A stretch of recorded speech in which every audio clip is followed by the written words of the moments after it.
The first time I saw a dead body was at my grandmother's funeral.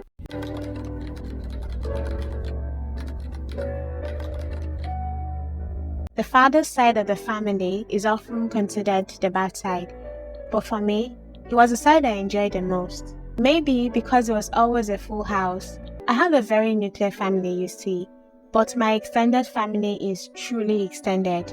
We don't see often, but Christmas was one time I was sure we were all going to be together, and it was my favorite time of the year.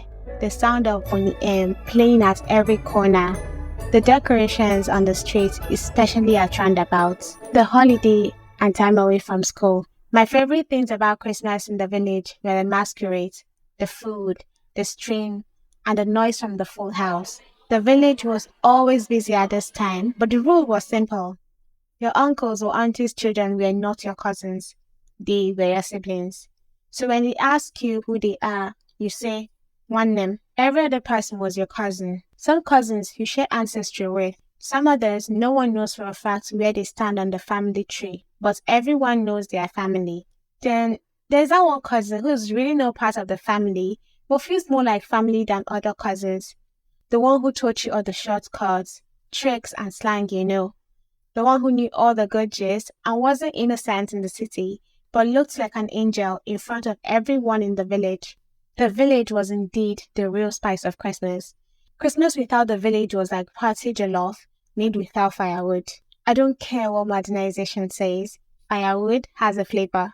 I have memories of the life I lived at Christmas, and though I may not remember much someday, some memories will remain vivid.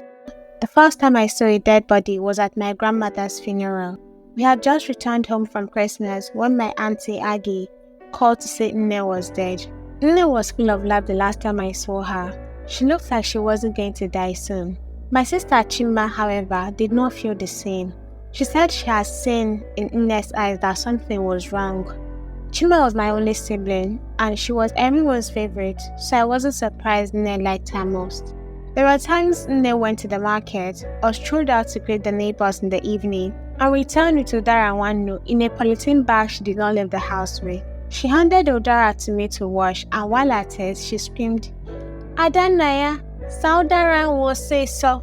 I hurried to take them back when she called out, Udara ngago na ata mafu ise. It was as though she knew I had taken out soap to give to Ikenna, my childhood lover. Ikenna's family lived in the village, but he went to school in a town, owned by a lady who they said returned from Obodo Yibo with Igbo Ndiocha. I would like to think Ikenna had teachers in Ndiocha, and that was the reason he did not have the thick Igbo accent in his English. After I returned the order I had hidden, I presented them to her. She picked out 3 from the ones she called Wannu. Nne said Wannu Dara was the sweetest, so we all had a share of Wannu. But Chima only had Wannu. Nne selected hers herself. One time, my cousin Lobira threw his Udara away and ran to the toilet site to cry. He remained there for about an hour, and when I found him, he was already asleep. Obiara was a workaholic, so when we noticed he was not in the compound, we concluded he had gone to see his friends. I was sent to burn the used tissues in the toilet when I saw him sleeping on top of the mango tree. He was going to fall off that tree had I not arrived. Obi, kedu ihe na-eme n'elu osisi mango? Banye n'ime ụlọ ma ọ bụrụ na ụra na-atụ gị. He came down crying. Udara mụ bụ nwa ose. Obi had cried himself to sleep on top of a mango tree because he unfortunately picked 2 Udara Nwose, while Chima had 3 Wannu, which Nne had picked herself. This was an injustice that needed to end. When I said that, I didn't mean for Nne to die.